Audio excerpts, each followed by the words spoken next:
Estamos de volta com esse Vida e Saúde aqui, tratando de um assunto profundo, mas necessário. Dr. César, quero já agradecer. A gente terminou o bloco aqui com uma interação, agradecendo suas palavras, porque quando a gente amplia, quando a gente conhece, entende o problema, a gente tem condições de lidar melhor com ele, certo? É verdade. É tanto que o autoconhecimento é um dos fatores que ajuda na resolução de problemas emocionais. A pessoa vai aprendendo a lidar com suas questões da cabeça, né? Que bom, você está tendo essa oportunidade agora, então aproveite. Eu vou trazer na tela algumas interações que chegaram sobre o tema discutido no programa de hoje. Vamos trazer a primeira? Quem está com a gente é a Alessandra Silva, que diz o seguinte: às vezes estou bem e de repente já começo a me sentir mal. Ansiedade, angústia, depressão. Um sentimento muito ruim que eu tento entender, mas não consigo e também não sei como lidar. Ai, ai, ai. Vem com a gente, Alessandra. Doutora, é contigo. Alessandra, obrigado pela sua participação. A gente tem que pensar o seguinte, né, Teru? Todo sentimento de dor emocional, seja ansiedade, seja tristeza, tem uma história. Né? Não vem assim, pum, do nada, você está super feliz, pum, do nada vem e aparece esse tipo de dor emocional. Essa história tem a ver com uma questão bem presente, às vezes, tem um conflito conjugal, tem um conflito com filhos, com seus pais, com um colega do trabalho. Então, às vezes a gente vive umas situações meio tensas, meio conflitantes, mas vai empurrando com a barriga, né? Vai tolerando aquilo ali sem parar para ver o que eu posso fazer para resolver. E também os sofrimentos emocionais têm sua conexão lá com o passado, né, com coisas que vieram emboladas também do passado, uma infância problemática, um ambiente com abuso verbal, um divórcio dos seus pais, a morte de um irmão, enfim, algumas perdas que vêm acontecendo ao longo da vida. Depois chegou na adolescência, tem um namorado abusivo, uma namorada que te deixa na mão, enfim. Então, por exemplo, depressão. A pessoa chega na vida adulta, tem um quadro depressivo, você falou às vezes de depressão. Na verdade, ela tem uma sequência, às vezes, de perdas e chega um ponto que é a gota d'água. Então, aquela gota d'água, a pessoa entra num estado depressivo, mas que, na verdade, não é aquilo que aconteceu naquele momento. A pessoa pode, por exemplo, ser demitida do emprego e aí fica depressiva. Mas, na verdade, aquela demissão do emprego não justifica aquele quadro emocional, aqueles sintomas. Então, é uma sequência, né? Talvez foi a gota que faltava para transbordar. Ela já estava empurrando com a barriga, como diz na gíria, já há muito tempo, muitas dores, né? Até que chega um ponto em que não dá mais. A mente dela diz assim, cara, não dá mais para você ficar empurrando isso assim, sem tentar uma solução. Aí, pum, aí vem um tipo de sofrimento que derruba a pessoa. Então, a pergunta que você precisa fazer para você, para pegar um caminho de solução, é que coisas têm acontecido em minha vida que são perdas, que são dores, que são traumáticas, e que talvez eu não dei muita atenção para isso, até porque eu tinha que tocar a vida para frente, né? Cuidar de filho, cuidar de marido, cuidar de esposa, mas pensa nisso, né? O sintoma é uma mensagem. Todo sintoma, seja físico, seja emocional, é uma mensagem que está chegando para você para te dizer, para, pensa, analisa, né?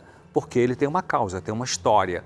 Então, que tipo de perda está acontecendo em sua vida? Seja uma perda objetiva, né? Alguém te abandonou, você perdeu o emprego, você está com problema financeiro, ou seja, uma perda subjetiva.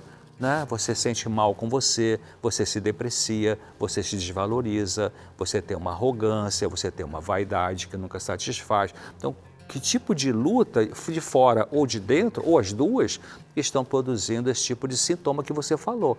Porque quando você começar a pensar mais na sua história, a gente chama de história da psicodinâmica, né? Então começa a aparecer algumas soluções. E Jesus falou, né, Teru, conhecereis a verdade e a verdade te libertará. Então, qual verdade, né, você precisa conhecer sobre a sua história da dor emocional que vai te ajudar a encontrar um caminho de libertação?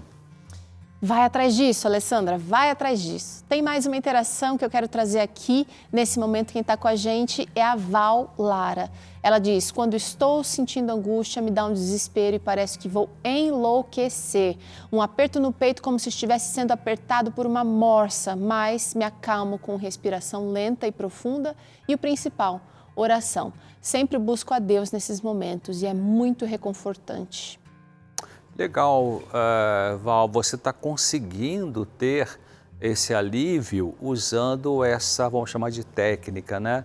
Que na verdade é uma técnica espiritual, você está buscando um recurso espiritual, um instrumento espiritual, que sempre é um adendo, né, ao tratamento. Já que você consegue ter alívio usando esses recursos, a oração, a procura de Deus, que realmente é o grande psiquiatra, né, o maior psiquiatra, o maior psicólogo, ótimo. Agora, se você ou se outra pessoa que está assistindo o nosso programa busca Deus e não consegue, então aí já entra o caso de procurar uma ajuda profissional. Mas que bom. E também é importante, você falou de respiração, interessante, viu, Teru? Você sabe que muitas pessoas muito ansiosas, né, elas respiram meio curto, meio rápido, né? Meio como se fosse um cachorrinho assim, né? Então, você sabe que isso prejudica a oxigenação cerebral e, portanto, uma das técnicas que ajudam as pessoas que têm uma ansiedade excessiva, e geralmente as pessoas que têm ansiedade excessiva, que estouram ou se manifestam na crise de pânico, a respiração é um fator terapêutico, um tratamento muito importante, né? Tanto que eu recomendo, quando atendi em consultório, recomendava aos pacientes com crise de pânico, anda na sua bolsa aí, no seu bolso, né? Com um saquinho, pode ser de papel ou de plástico, quando sentir que vai, ai meu Deus, vou ter a crise, aí tal, pega esse saquinho e sopra umas 3, 4 vezes, né? Igual enchendo uma bola. Para controlar a respiração desse saco. Respira fundo, pensa na respiração, se concentre no ar entrando, no ar saindo. Isso não só oxigena o cérebro, mas como também tira o foco da sua atenção da ansiedade para a respiração. Então, uma técnica legal, funciona bem. É legal. Tem mais uma interação que eu quero trazer aqui. Vamos ver a Valmira falando aqui. Ela diz que tem muita angústia e tem dias que parece que vai morrer. Diz ela, mesmo tendo fé e acreditando em Deus, passo por isso constantemente e é horrível. A Valmira traz aqui nesse depoimento, doutor, uma questão muito importante. Tem gente que acredita que por crer em Deus, por ser uma pessoa fiel e crente, ela não vai ter dificuldades na saúde mental. Não é assim. Não é assim. Você sabe que tem Ezequiel, se não me engano, acho que Ezequiel, na Bíblia, o livro de Ezequiel era uma pessoa de Deus, né? Era um homem de Deus, um profeta de Deus. Tem um livro na Bíblia com o nome dele, né? Um sujeito que se conectou bem com Deus, aceitou a graça de Jesus e se conectou com Deus. Ezequiel, se não me engano, Ezequiel 3, capítulo 3, versículo 15, ele estava vivendo uma situação ali angustiante para ele. E depois você lê em casa, Ezequiel 3,15, ele fala assim, eu estava muito triste e estava no ardor do meu espírito, mas a mão do Senhor era forte sobre mim. Olha que interessante, né? Tem outro texto em Paulo, não sei onde é que está, numa das cartas de Paulo, em que ele fala assim, quando chegamos a Macedônia, tinha lutas por fora e temores por dentro, né? Então, quer dizer, pessoas conectadas com Deus podem ter, e tem sim, momentos de angústia, de tristeza, como o próprio Elias, né, que foi lá, procurou fugir para a caverna, né, com uma tristeza ali, queria morrer, né? Jacó também queria morrer, enfim. Então, as pessoas que são conectadas com Deus, elas podem ter sofrimentos emocionais e não quer dizer que não tem fé em Deus.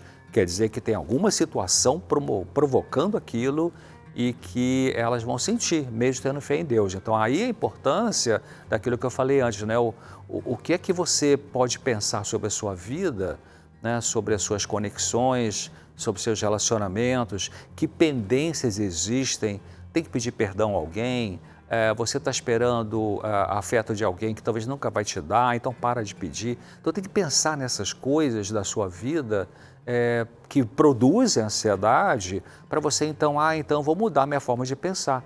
Pessoas, por exemplo, que têm crise de pânico, elas têm muita tendência a ter pensamentos catastróficos, né? Ai, não vai dar certo. Ai, vai furar o pneu. Ai, vou chegar atrasada. Ai, meu celular vai quebrar. Então, sabe, analisa esses pensamentos de preocupação, eles geralmente, 90% não acontecem, né? Então, é possível você ter fé em Deus e ter sofrimento. Agora é o seguinte, nem sempre a gente vai conseguir fazer essa organização do pensamento sozinho. O Dr. César trouxe aqui. Você pode precisar de ajuda e mesmo assim manter a sua fé firme, fortalecida. Vai atrás de entender e passar por esse processo para você ser uma pessoa melhor. Aproveita e busque mais recursos também no site do Dr. César, drcesar.com, está aqui na tela, e aproveite o conteúdo que está ali. Valeu, Dr. César, mais uma vez por hoje, viu? Que bom. Muito bom ter sua participação aqui com a gente. Tem Claramente também, onde o Dr. César responde especificamente suas questões.